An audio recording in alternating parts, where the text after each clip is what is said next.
La rentrée chez Pépé. Jack déménage, mais sa nouvelle maison n'est pas prête pour la rentrée. Du coup, il va loger chez son Pépé et chez Pépé, il ne s'ennuie jamais.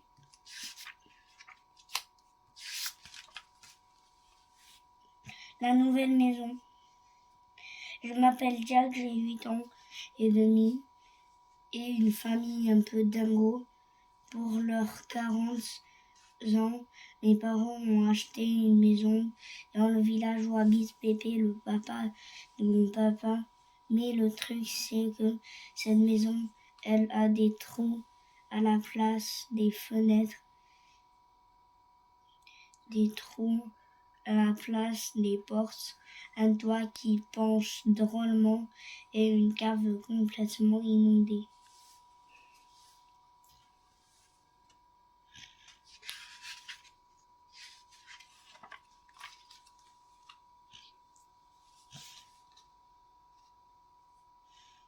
Alors papa a annoncé cet été, au lieu de partir en vacances loin, on va boucher les trous des fenêtres avec des fenêtres bouchées, avec des portes redressées.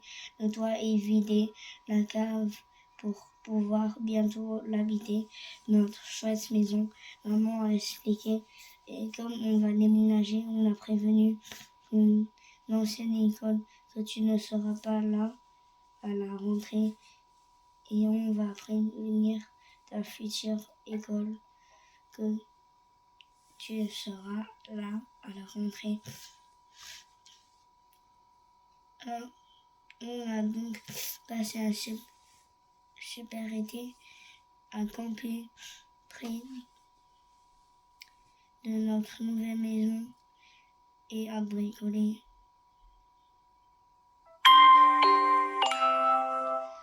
Tous les 3, mais à la fin des vacances, les parents se sont rendus compte qu'il restait trop de trucs à faire avant de pouvoir l'habiter. Cette maison encore pleine de trous. Alors, je me suis inquiétée. Le problème, c'est que moi, je n'ai plus d'école dans notre ancien village et pas de maison près de ma nouvelle école. Comment je vais faire pour la rentrée?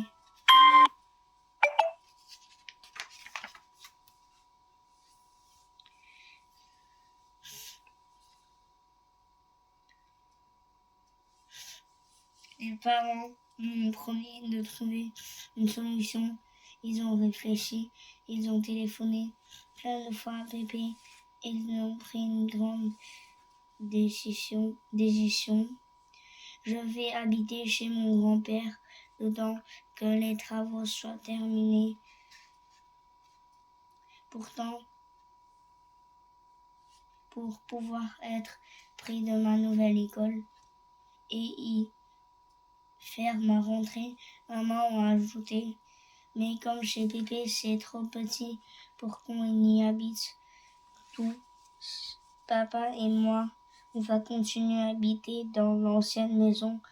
On viendra te voir tous les week-ends et on en profitera pour finir les travaux.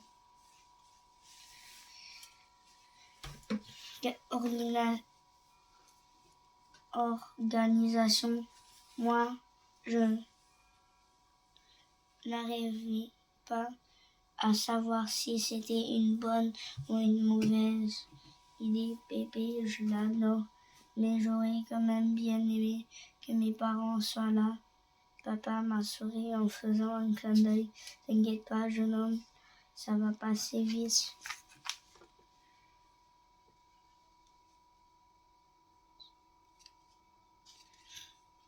Sacré Pépé. La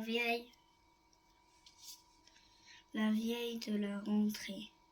Papa et maman m'ont donc déposé chez Pépé avec un tas d'affaires, mon cartable et des bisous. Ils ont fait plein de recommandations, les vitamines, les trucs que j'aime bien manger, les habits que je dois mettre s'il fait un peu froid mais pas trop humide, ici et ce que je dois porter s'il ne fait presque pas humide, mais un peu moins froid. Pépé et moi, on a fait oui de la tête à chaque phrase. Mes parents et mon grand-père étaient très concentrés. On a tout noté dans un petit carnet. En tirant la langue, on a suivi du regard la voiture qui partait dans un nuage de poussière et bébé a crié « Rentrez bien et faites attention sur la route ». Quand il s'est retourné vers moi, mon grand-père a vu que j'avais comme un petit début de larme dans l'œil gauche. Alors il s'est exclamé « Allez, on va se faire des crêpes. On installera tes affaires plus tard. »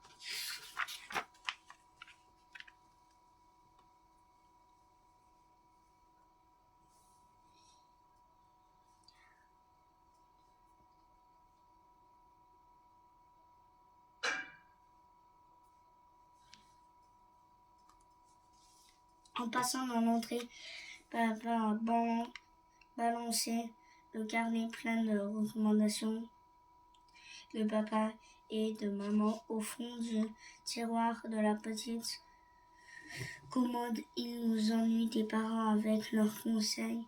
On n'a pas besoin d'eux pour se débrouiller quand même. Puis on a mangé des crêpes, même s'il était 11 heures du matin, ce qui fait qu'à midi, on n'avait pas faim pour déjeuner. L'après-midi, on a préparé ma chambre pour la rentrée en rangeant ma valise dans l'armoire. Bébé a dit qu'avec un air super sérieux, ce soir, on a une mission.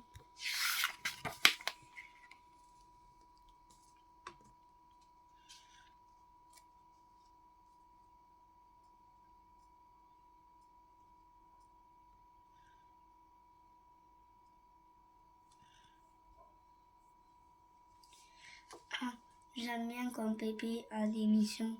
Ça veut dire qu'on va rigoler comme l'été dernière quand on est allé déplacer la statue de la place du village pendant la nuit parce que Pépé était fâché avec le maire à cause d'un match de rugby. La statue était juste posée sur son socle. On n'a eu qu'à la retourner pour qu'au lieu de regarder la mairie, elle lui tourne le dos.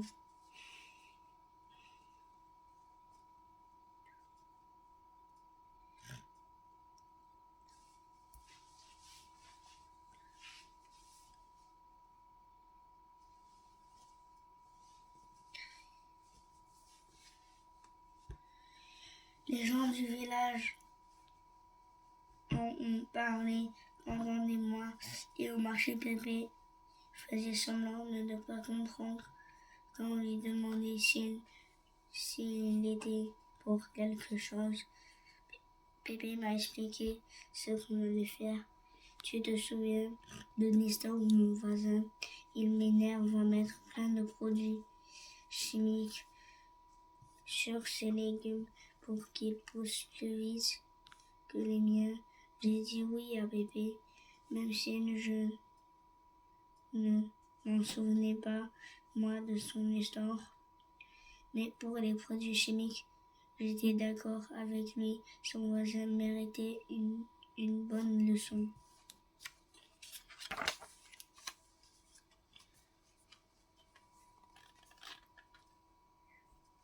Alors Pépé a continué cette nuit. On va lui rendre une petite visite. Et puis après, on va se coucher. Hein? Il est à l'école demain. Il est marrant, Pépé. Une expédition tard dans la nuit, pile la veille de la rentrée. Parce que ce soit une bonne idée, mais on allait bien s'amuser. expédition. À cause des crêpes de 11 heures, on a déjeuné super tard. Et à cause du déjeuner super tard, on a dîné super tard. On a terminé la pâte à crêpes et Pépé a mis des saucisses dedans. On a mangé des crêpes saucisses dehors, assis sur le banc en pierre.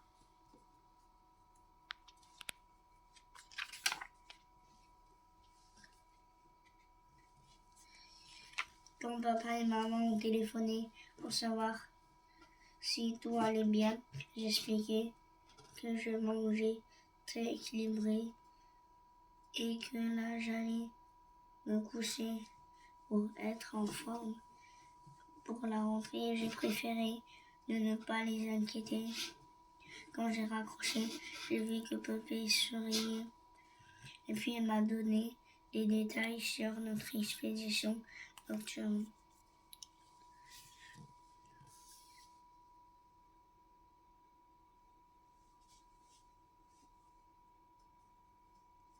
Une fois le soleil couché, on a marché à pas de loup jusque chez le voisin Nestor. En poussant la barrière de son jardin, on a fait hyper attention à ne pas marcher sur les brindilles. Mais une espèce de mini-chien complètement enragé a déboulé de nulle part et il s'est mis à courir partout autour de nous en aboyant comme un dingue. Pépé a marmonné. Mince, j'avais oublié ces imbéciles de crétins de chiens de Nestor.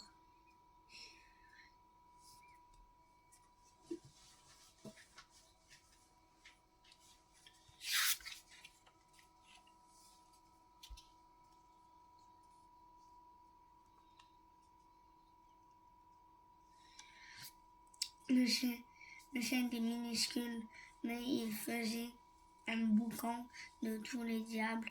Heureusement que dans mon sac de mission, j'avais mis une crêpe saucisse au cas où j'aurais eu un petit creux.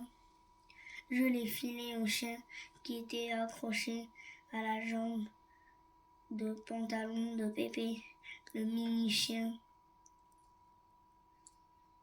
s'est jeté sur la crêpe et il nous a laissé entrer tranquillement dans le jardin de Nestor. Ouf! Vite, on a déplanté tous les poireaux et toutes les carottes de Nestor et j'ai donné l'idée à Pépé de les replanter à l'envers. Il a éclaté de rire, mais en se retenant un peu pour ne pas faire trop de bruit.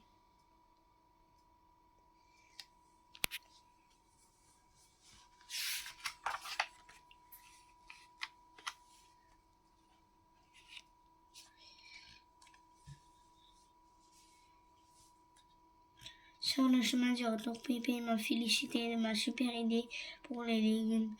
Puis il m'a remercié d'avoir calmé le mini-chien avant qu'il ne lui arrache le mollet.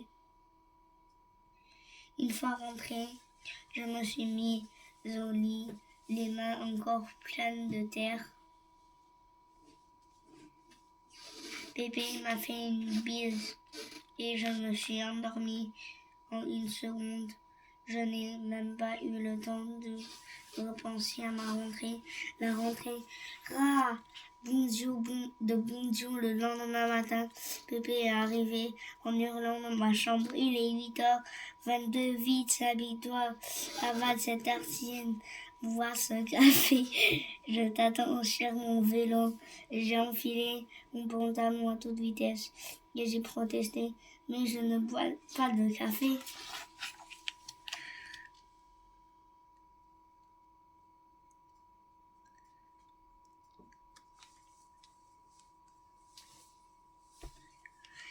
J'ai laissé le café et j'ai fini de m'habiller dans les escaliers, ma tartine à la main, puis je me suis jetée sur le porte-bagages de Pépé.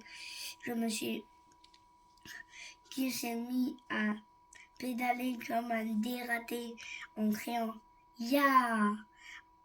en avant pour la rentrée. Moi, je terminais ma tartine. Grâce au coup de pédale de Pépé, on est arrivé juste à l'heure à l'école. Mon grand-père m'a présenté à la maîtresse, Madame Essoufflée.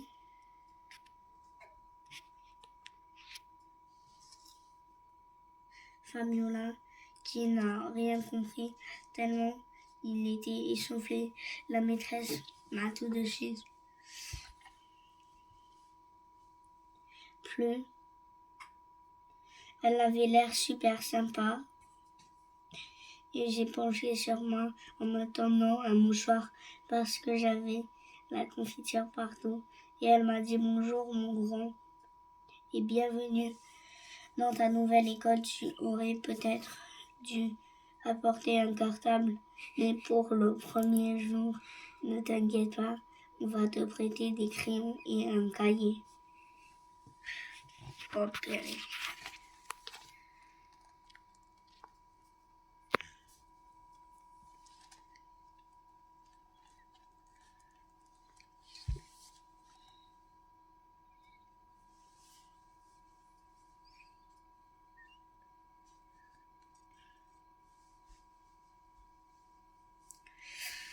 Mince, avec tout ça, j'avais oublié mon cartable. Tout le monde a rigolé. En même temps, dans la classe, j'ai entendu les élèves chuchoter derrière mon dos quand ils ont vu mes deux chaussettes de couleurs différentes. Heureusement, le reste de la journée s'est bien passé.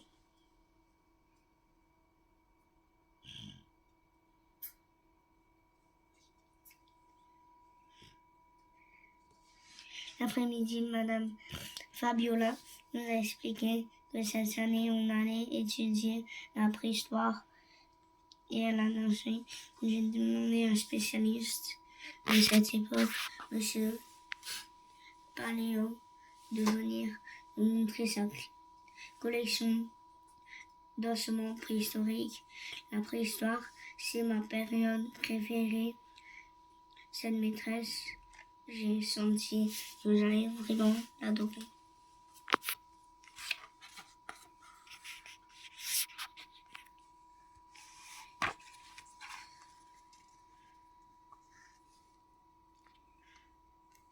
Le soir, Pépé est venu me chercher à la sortie de l'école et m'a emmené pêcher avec lui.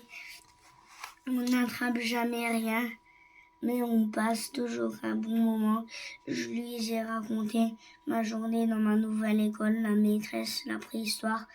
Il m'a demandé si je m'étais fait des copains, mais quand il a vu ma tête, il n'a pas trop insisté.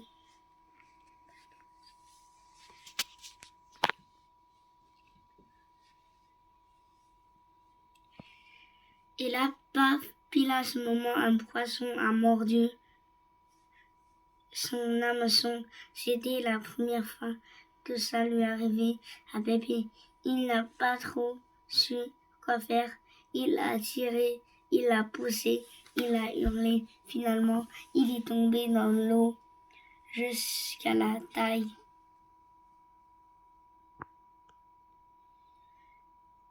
Et le poisson s'est détaché. Pépé a dit quelques gros mots que je n'en connaissais pas et on a éclaté de rire.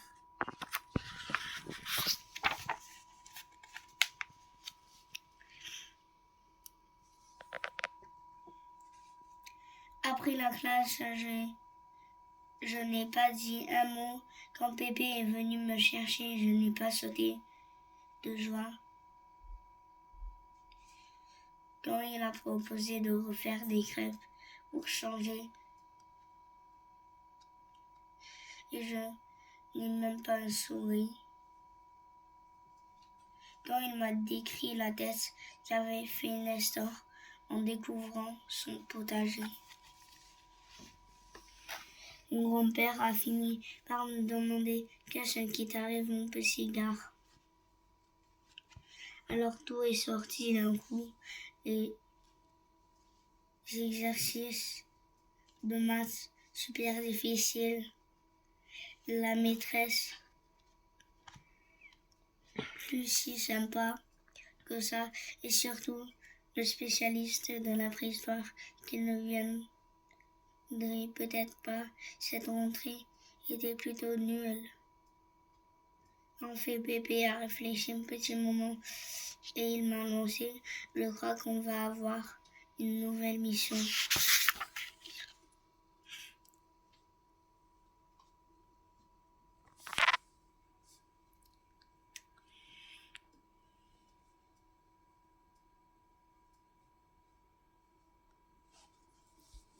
Mercredi, on a eu le temps de préparer notre plan. Puis jeudi matin est arrivé et Pépé m'a déposé devant l'école. Une fois en classe, la maîtresse a tout de suite annoncé qu'elle avait une très bonne nouvelle pour nous. Un autre spécialiste de la préhistoire m'a appelé. Monsieur Trontou remplace son collègue malade et il vient nous voir en fin de matinée. Effectivement, après la récré, le nouveau spécialiste est arrivé dans la classe avec une mallette. Habillé en explorateur avec un chapeau, des petites lunettes et une grosse moustache, il a ouvert sa valise et il a commencé à raconter des tas d'histoires avec un drôle d'accent. Voici un œuf de Diplodocus. Si on le plonge dans l'eau chaude, il peut éclore. Puis en sortant un os de 50 cm de long, M. Trontou a déclaré: ceci est un tibia de poule préhistorique. Imaginez un peu la taille de la bête.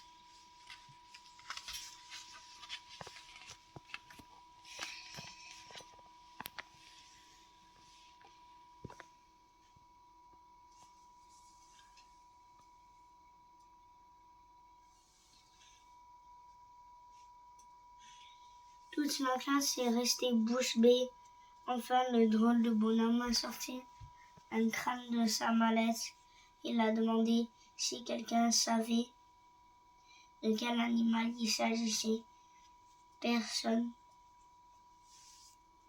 n'a tourné vers moi et j'ai lancé sur moi: c'est un crâne de lacobède. Les nœuds. Le spécialiste à la grosse moustache s'est alors exclamé: bravo mon garçon, c'est exactement ça.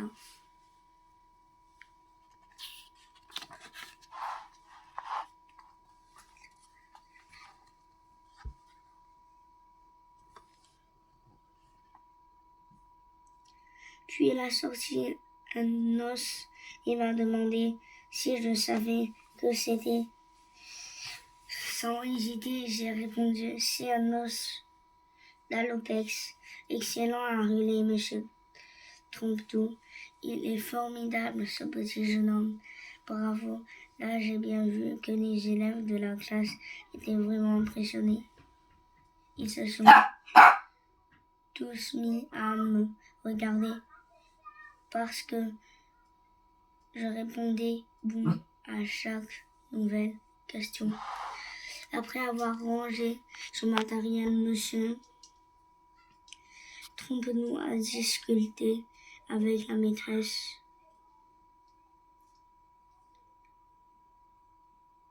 Et il nous a dit au revoir en sortant. Il m'a fait un petit clin d'œil et j'ai cru voir un bout de sa moustache qui se détachait. Heureusement, l'heure de la cantine a sonné. Ouf. Dans la cour, toute la classe est venue me demander comment je savais autant de trucs.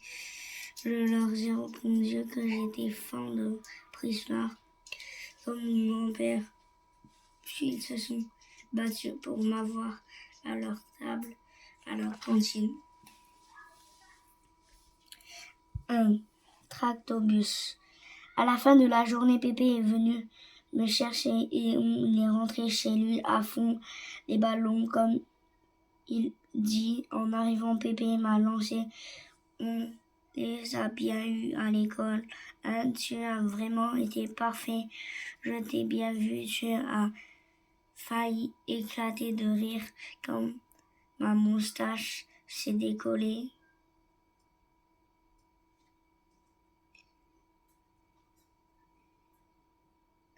On a passé le reste de la soirée à inventer des noms de dinosaures bizarres. Et puis une fois la cuisine rangée, et on est allé sur notre banc pour regarder les étoiles et discuter un peu la vie. Bébé m'a dit d'ailleurs ce matin pendant que je jouais les spécialistes de la préhistoire. J'ai bien vu la petite Comme s'appelle-t-elle déjà?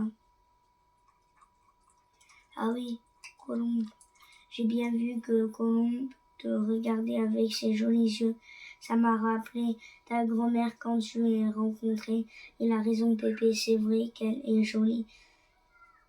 Colombe, on est allé se coucher et j'ai pensé à elle en m'endormant. Le vendredi, Pépé m'a fait une surprise. Il est venu me chercher à l'école en tracteur. Quand il m'a fait monter sur ses genoux pour que je conduise, j'ai bien vu que plusieurs copains auraient aimé être à ma place.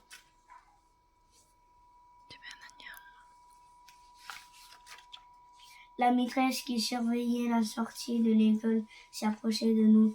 Elle a lancé Jack, tu ne dois pas t'ennuyer avec un grand-père comme le tien. Puis, en souriant à Pépé, elle a ajouté, moi aussi j'avais un grand-père farceur.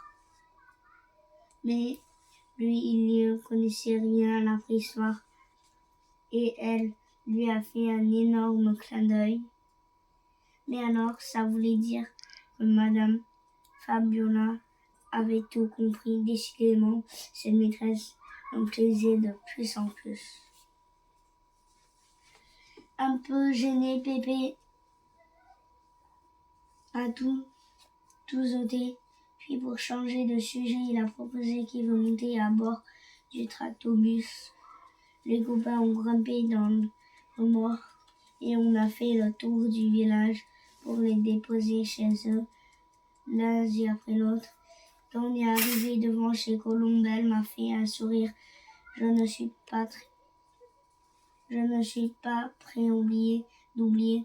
Plus tard, Pépé a voulu m'aider à faire mes devoirs, mais il a commencé à répondre à n'importe quoi dans les exercices de mathématiques en m'expliquant que les chiffres, ce n'était pas trop son truc. Je lui ai dit que ça n'avait pas d'importance et qu'il était meilleur pour m'aider à me faire des copains plus vite.